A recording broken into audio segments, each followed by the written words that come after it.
Can you go ahead and call the roll? Okay. Which one is this one? Academic? Academic and Student Affairs. I had it. All right. Chair Tripp. Vice Chair Frost.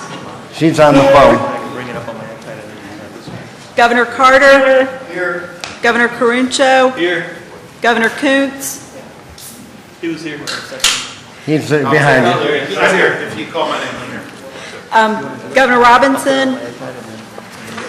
Governor Stavros. And Governor Yost. Here. Chair Tripp, you have a quorum. Thank you.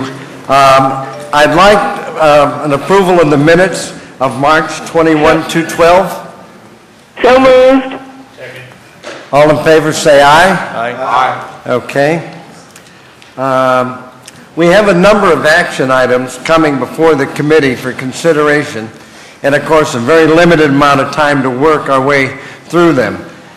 While I don't want to shortchange the discussion on any item, I ask that the presenters and members help to keep us on schedule by being as concise as possible. The first academic program item is a PhD in Hospitality Management, known as CIP 52-0901, University of Central Florida. Good morning. I'm Tony Walter, Provost of the University of Central Florida, and I'm very pleased to bring to you a request for approval of a Hospitality Management PhD in the Rosen College of Hospitality Management. This proposal comes to you with the unanimous support of our Board of Trustees, and with me today I have Rosen College Dean Abe Pazam, Graduate Program Director Paul Romp, and Interim Dean of the College of Graduate Studies, Ross Hinkle. Let me start out by saying that this proposed PhD program is a conversion of an existing hospitality education track in the College of Education at UCF. Dean Robinson in the College of Education very much endorses the move of this degree program as a freestanding program in the Rosen College. No new faculty members are requested in this proposal, and there's no additional cost for course offerings for the program. They already exist. And the faculty of the Rosen College of Hospitality Management are already presenting all the courses necessary for this PhD program. Our proposed implementation date of the independent program is fall 2012.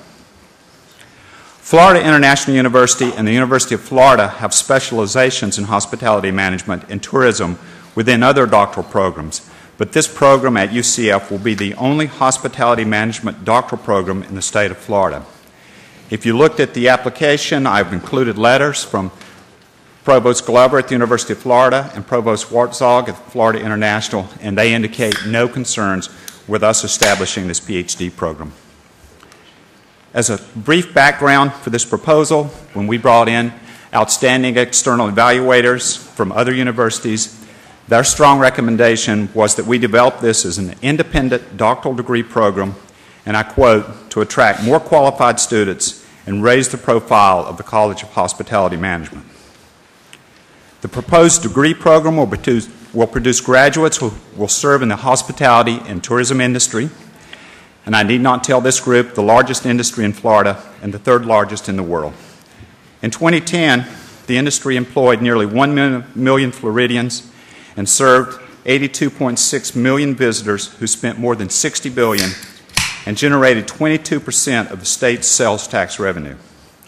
Central Florida alone attracted more than 50 million visitors, leading to an economic impact in 2010 of $31 billion.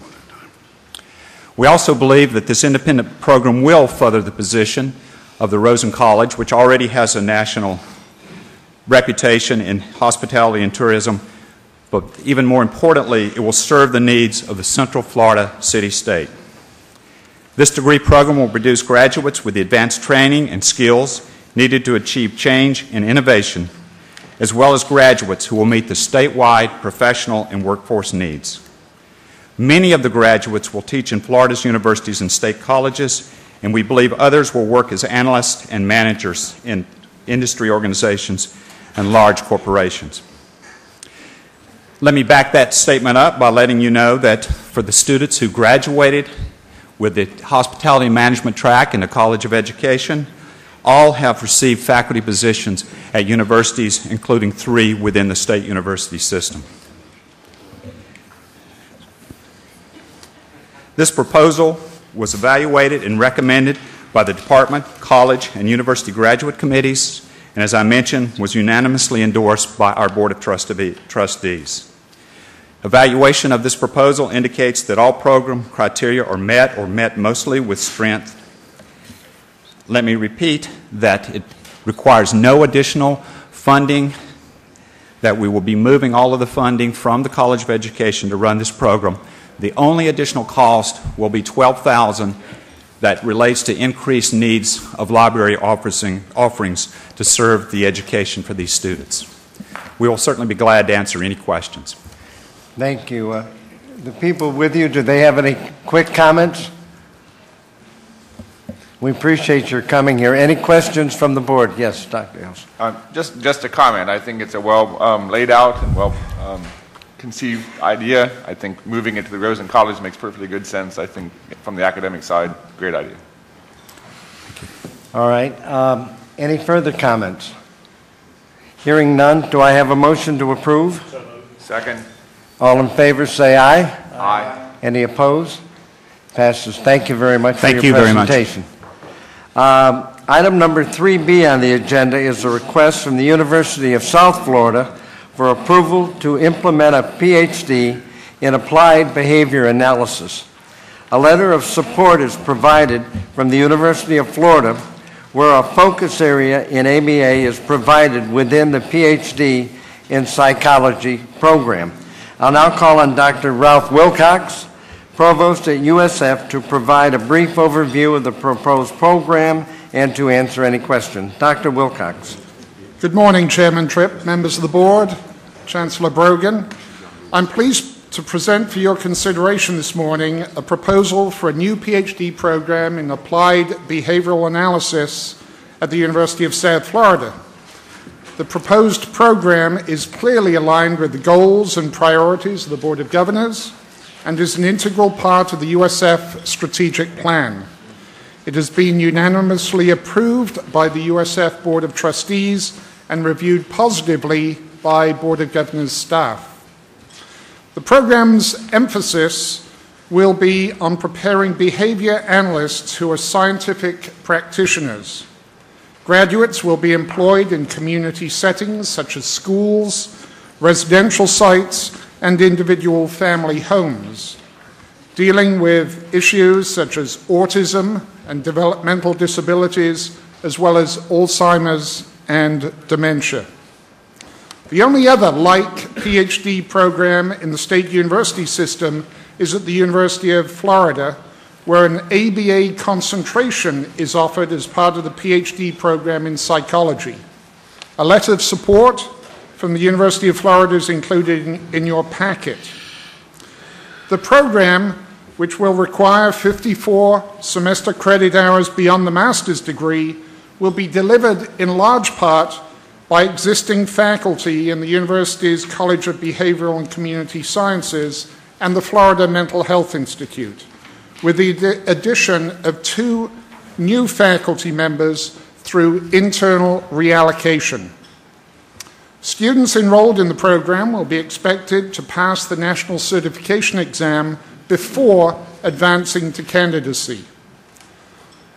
Building upon our very successful master's degree in applied behavior analysis, demand for PhD graduates across Florida and nationally is growing rapidly. Currently, there are upward of 300 vacant positions advertised nationally, with 181 identified by Board of Governors staff in Florida alone, seeking to fill critical needs in the community as well as in universities. With a 100% placement rate for graduates in our master's degree program in applied behavior analysis, we expect our PhD graduates to find gainful employment and to enter the market with salaries upward of $75,000.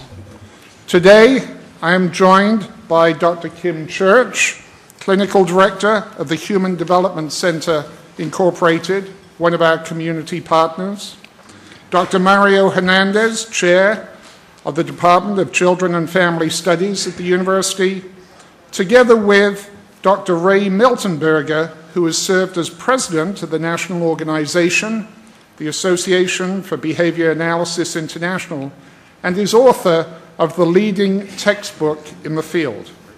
Together, Chairman Tripp, we will be pleased to address any questions that you or other board members may have. Okay, thank you. Do any of the people with you have any short comments they would like to make?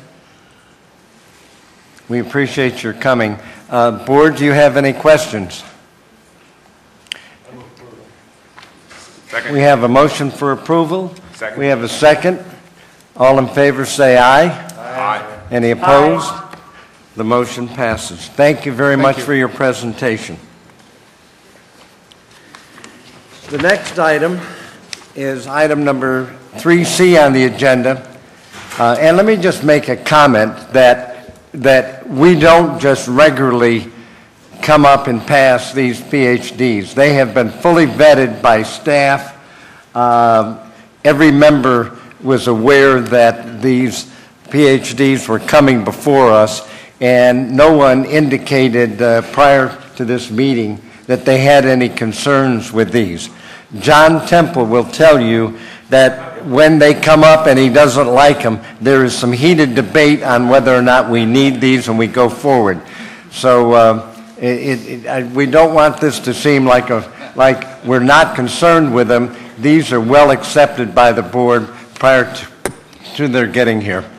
Item number 3C on the agenda is a request from Florida State University for approval to consolidate 29 independent graduate programs in the School of Teacher Education as individual majors under a new program in curriculum and instruction.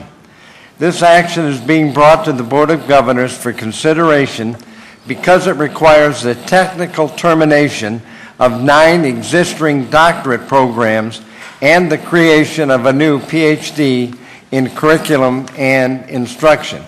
And I will now call on Dr. Garnett Stokes, Provost at FSU, to provide a brief overview of the proposed consolidation and to answer any questions.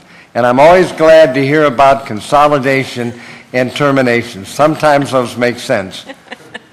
Thank you very much. In order to make best use of limited faculty and staff resources, FSU's College of Education has consolidated all of our teacher education faculty into one large department called the School of Teacher Education. This request to consolidate 9 graduate degree programs under one more general degree, curriculum and instruction, is really part of our larger effort to increase efficiency. As already mentioned, this requires both approval of the new doctoral program in curriculum and instruction, as well as the termination of the 9 independent degrees that have existed. Because the faculty will be collaborating across subdisciplines to teach courses and to advise students, it will allow FSU to offer several curricular options to students interested in contributing to our K-12 system as master's, specialist, or doctoral degree graduates.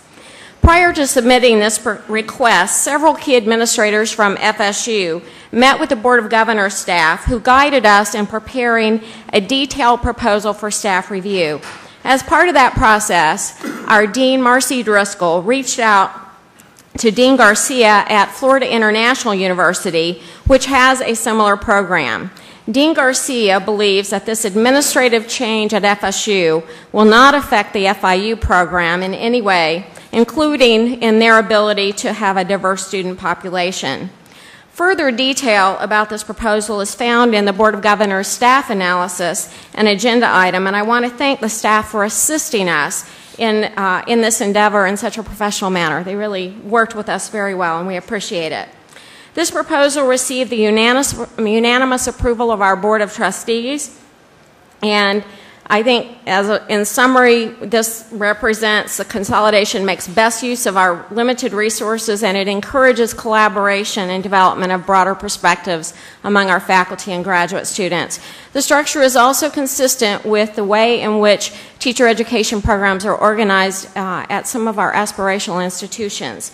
So I appreciate your consideration of this proposal and am able to answer any questions. Any questions?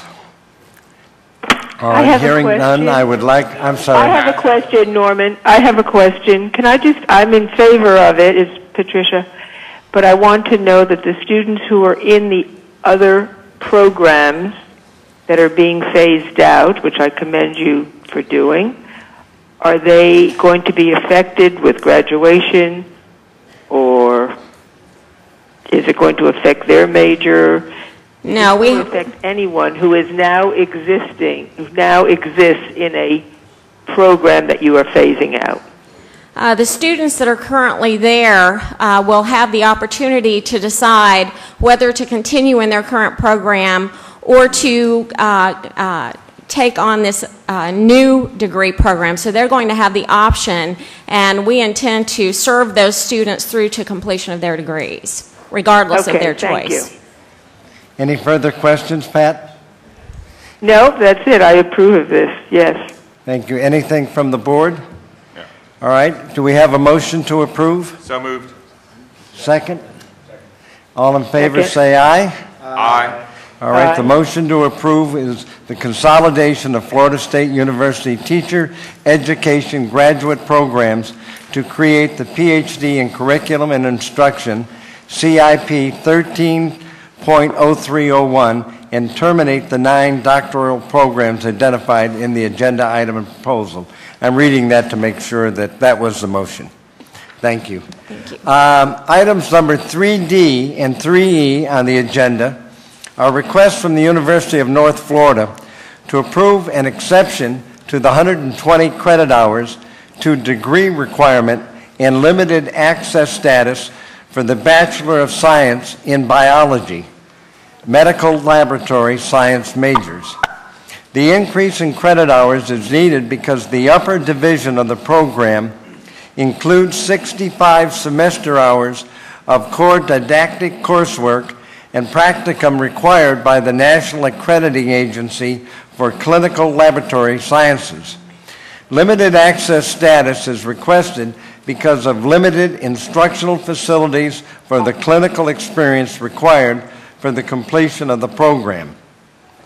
The exception to the 120 credit hours to degree requirement in limited access status will apply only to the medical laboratory science major under the BS in biology. The university intends to convert the major into a standalone degree program, and the 120 exception and limited access status will then apply to the new program. Is there anybody to make any comments from the University of North Florida? Hearing none, I would like to ask for a motion to approve an exception to the 120 credit hours to degree requirement and limited access status for the Bachelor of Science in Biology / Medical Library Science major at the University of North Florida. So moved. Is there a second? All in favor say aye. Aye. Yeah. I think President Delaney is probably out there continuing to lobby Governor Rood on his vote. It's been a major dramatic change from last year to this year. I knew Delaney was a hell of a politician, but he's really proving his point now. Let's stay on the point. All right. Item number 3F on the agenda is a request from the University of South Florida to approve limited access status for the Bachelor of Arts / Bachelor of Science in Global Business offered at the St. Petersburg campus. This action is requested in order to align with the required student-faculty ratio needed for program accreditation standard, and because of limited faculty and instructional facilities on the separately accredited campus. existing state university baccalaureate degree programs in the same CIP code 52.1101 are all approved as limited access. Any presentation on this? Judy, do you have anything to say? Any comments? Okay. Any questions from board members? If not, can we have a motion to approve limited access status for the Bachelor of Arts / Bachelor of Science in Global Business at the University of South Florida, St. Petersburg? So moved. Second? All in favor say aye. Aye. Any opposed? The motion passes. Item number 4 is termination of academic infrastructure support status for the Florida Center for Library Automation. The 2012 legislature eliminated FCLA and transferred its responsibilities to the new Florida Virtual Campus. Because FCLA will not exist past June 30, 2012, termination as an AISO is necessary. Is there any discussion necessary? Staff, do you have anything to say? Mr. Chair, I apologize. Are you on termination of academic infrastructure support? Yep. I just, if you'll indulge me, just a quick word. Complicated issue, but at the end of the day, good news to report is the fact that there is a very large and concerted effort undertaken right now to totally reframe and reorganize how we do business in terms of the way we operate our library systems, both state university system as well as the Florida College System library. We have everyone at the table, the legislature and their staff are at the table, and I cannot say enough about the good work of so many people who've gotten this as far as they have. The action before you today rather clears the decks and will allow for the newly created system to be inserted in its place that will not only provide greatly enhanced access on a virtual scale to our library systems, but also the support systems that students need to be able to be successful with that information and with that opportunity. So I appreciate you indulging me in that, Mr. Chairman. I just wanted to bring it to your attention. Thank you. All right, do I have a motion to terminate academic infrastructure support organization status for the Florida Center for Library Automation? Second. Is there a motion second? All in favor say aye. Aye. Any opposed? The motion passes. Item number 5 is approval of the application form for $15 million in performance funding made available by the 2012 legislature. House Bill 7135 created a pilot project to implement performance funding for a select category of degree programs associated with computer science and information technology. 50% of a university score must be based on factors determined by the Board of Governors which relate to increasing the probability that graduates who have earned degrees in the programs identified on a targeted program list will be employed in high-skill, high-wage, and high-demand employment. The supporting documentation outlines 4 types of partnerships which have been identified as factors that lead to stronger industry-university relationships and that provide direct workforce linkages to students and graduates from degree programs on the targeted program list. If approved, these will become the factors that will determine 50% of a university's ranked score. Up to 4 awards for a total of no more than $15 million can be made to universities that can demonstrate that they have developed the type of incentives that the legislation encourages. A report is due by December 31st to the governor and the legislature containing the university rankings and award distributions. The board will announce these awards for performance at its November board meeting. Now, I would like to ask board staff to take about 5 minutes to describe the application form and explain the criteria that the Board of Governors must approve. Thank you, Governor Tripp. Good morning. Good morning. The legislation calls for the board to determine 50% of a university score. Could you get closer to the microphone? Sure. The legislation calls for the Board of Governors to approve 50% of the university score based on factors that target increased student employment prospects. In your board packet is a description of the 4 types of partnerships that have been identified as factors that will lead to stronger industry-university partnerships and that provide direct workforce linkages to students. Each of these 4 types of partnerships is scored by both the number of existing programs and the number of students who have participated in the programs for the past several years. The 4 types of partnerships in your packet are cooperative education, internships, collaborative partnerships with business and industry, and industry employment scholarship programs. Board staff has developed the criteria presented for your approval in close consultation with legislative staff. We are satisfied that the criteria developed represent the legislature's intent to promote strong industry-university partnerships and direct workforce linkages for students in computer science and information technology. Be happy to respond to any questions. Okay, any questions? Dr. Yost. Jan, have these criteria gone to the provost or to the academic programs for computer science and computer technology at the universities who have significant investments in that for feedback? We distributed this application form to the Council for Academic Vice Presidents, CAVP, for feedback. I didn't get any feedback. We talked about it briefly last night. One thing I do need to stress is this is not an RFP for future performance. It's criteria which was pretty strongly defined by the legislature for past performance.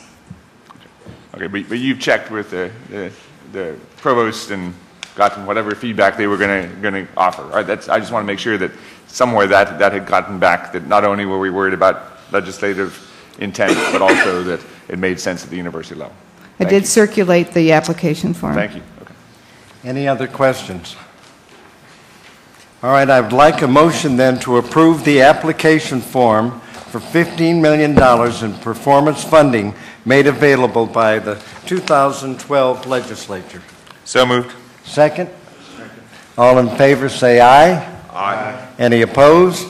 The motion passes. Thank you very much. Mr. Chairman. Next, I'm sorry. Just a quick update. We will also, Jan, we'll be bringing those back by is it the November meeting? Yes. The applications are going to be, I talked to the CAVP last night. Applications are due the end of September. We wanted to give the university some time because faculty may be gone for the summer, and then the board will review the recommendations and evaluation and rankings in November. Thank you. Thank you. Next is our student affairs update, and our new governor, Cortez Whatley, and is Dr. Mary Beth Ihas here? Yes. Would you like, we've got about 5 minutes, if you could give us an update, appreciate it. I'll yield to Dr. Ihas. Thank you, Cortez. Or I should say Governor Cortez. Good morning, everyone. I just wanted to spend just a minute to update you on a program that the Council for Student Affairs is pursuing related to anti-hazing activities in our state institutions. We have a team in place to plan 3 statewide anti-hazing summits during National Anti-Hazing Week at the end of September. These summits would be held at the University of Florida, Florida Atlantic University, and the University of South Florida, and they're being coordinated by staff members at each of those institutions. The idea is to have summits available throughout the state that are in close proximity to allow for maximum attendance by diverse campus teams, specifically student affairs staff members, academic affairs, student government members, Greek organizations, parents, alumni, and other interested parties. And second, we've also made contact with the president of Phi Beta Sigma fraternity, and they are organizing and working together with others on the national front to move forward an anti-hazing coalition, and they're willing to partner with us in planning anti-hazing activities. We have a call coming up with them to move that forward a little bit more. Third, the Council for Student Affairs is planning a one-day drive-in summit here at UCF in early August, where we'll be working on our 2012-2013 work plan, along with other topics. And fourth, we look forward to working with Governor Tripp, getting to know him better, helping him understand our work, and the committee as well, in terms of how we support learning and student success in our state university systems. Thank you. Thank you. Yes, Governor. Thank you. My report is pretty brief. First, I wanted to recognize any student body presidents in the room, but I think they might have left. I know TJ from UF was here and Laura from FIU were here. But it looks like they've gone. But as far as Florida Student Association goes, we are planning our conference meeting, or our planning conference, which will be the second week of August. It looks like, so I'll be contacting board staff and other members throughout the state to come and participate if they like. So I don't have much to report now. At our next meeting, I anticipate I'd have a lot to report as we go throughout our planning conference and start to figure out our legislative agenda and sort of what we're going to be doing throughout the next year. So. Okay, thank you. Thank you. Any further comments? All right, hearing none, I would ask for a motion to adjourn. So moved. Second? We stand adjourned. I saved you 3 minutes. I appreciate it.